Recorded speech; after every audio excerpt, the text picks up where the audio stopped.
Hi, I'm Chris with Carnival Cruise Addicts, and this is episode 122 of Yakety-Yak, straight from the Yak's mouth. John Heald, Carnival Cruise Line's brand ambassador, posts on his Facebook page where you can ask him questions. You can also compliment the crew and lodge a lot of complaints, and people do a lot of all of them.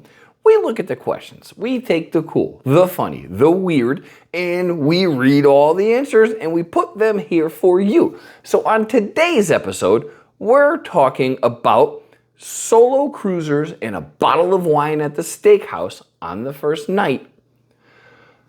Do we all have to embark at the same time?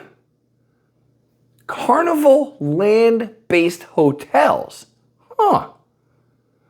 Buying liquor for your room. And is Ducky, the new mascot, gonna be on the Magic? And this is straight from the Yak's mouth.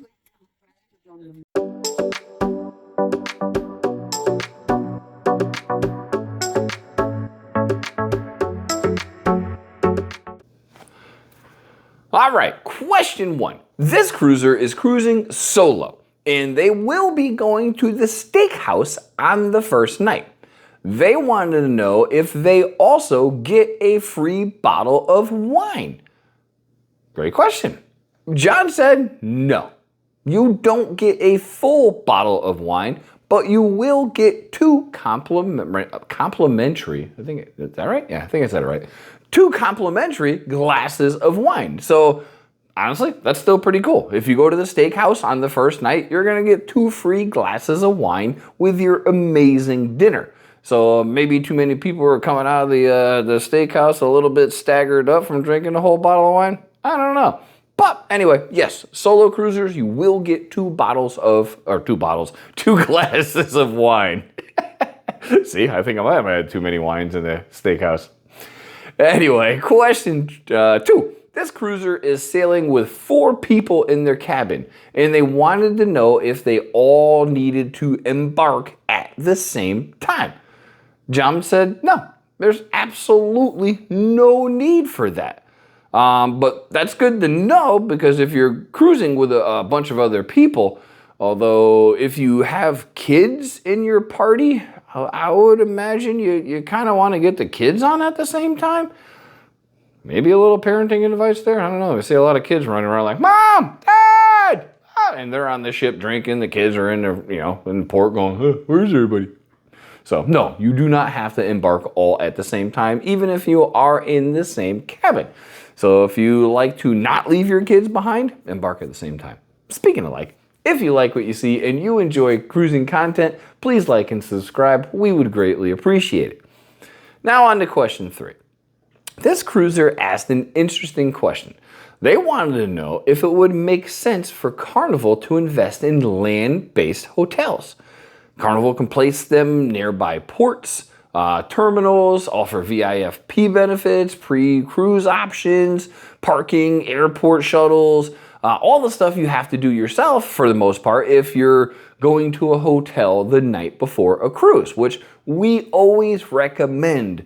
Get there a day before.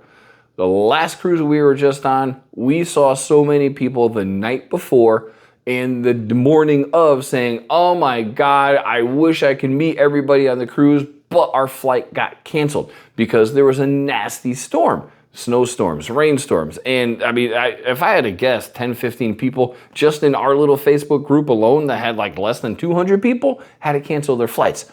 Book early, get there the day before.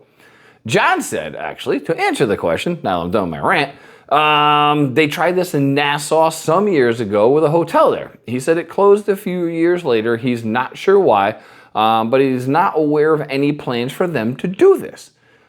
I don't know why you would put a Carnival-based hotel in Nassau. That's where the boat goes. So put them in Miami, put them in Tampa, put them in Port Canaveral, and any other port that city that has a ship leaving from there. I think it would be great. So everything's consolidated and you could just go to the hotel, get a shuttle, go to the boat, enjoy your cruise, come back. And I don't know, I think it's a great idea. Even if they contracted with some hotels, just saying, I think that is a really great idea. Question 4. This cruiser asked, is there a rule about buying liquor for the room? It's a 7-day cruise and she likes vodka and her husband likes Jack Daniel. Is it possible to buy both? John said no. He's afraid it's only 1 bottle per room. They changed this policy multiple times. It used to be 5-day. Then it was 6-day. Then it was 7-day. And you can order 2 bottles, 1 for each. And then it was 1 bottle. And then it was 7-day. It's constantly changing because I think they don't want people to get all sorts of liquored up and do dumb S on the boat. And if you've been on a cruise, you know sometimes you'll see a lot of people drunk, which is fine. We like drinking. But then you'll get those guys and girls that just had a little bit too much, and maybe that's why they're limiting it to the longer cruises and only 1 bottle. Just my guess. But no, you can only get 1 bottle per room, and it's a minimum 7-day cruise to do so. Last question. This cruiser is sailing on the Magic, and they wanted to know if Ducky, the new mascot, is actually going to be on that boat. John said, yes, indeed he is. I'm going to say I don't know when he means that's going to happen. We just got off the Magic, and it was FFF7 actually with John Heald, and Ducky was not on there. So we did have Towley, which I love. I love towel animals. I love Towley. Every time we see him, we're like, yeah, we got to take a picture. Love Towley. But we had no Ducky. So maybe it's the forthcoming cruises. Who knows? I'm not sure. Anyway, that's been episode 122 of Yakety-Yak, straight from the Yak's mouth. Thanks for watching. Please take care.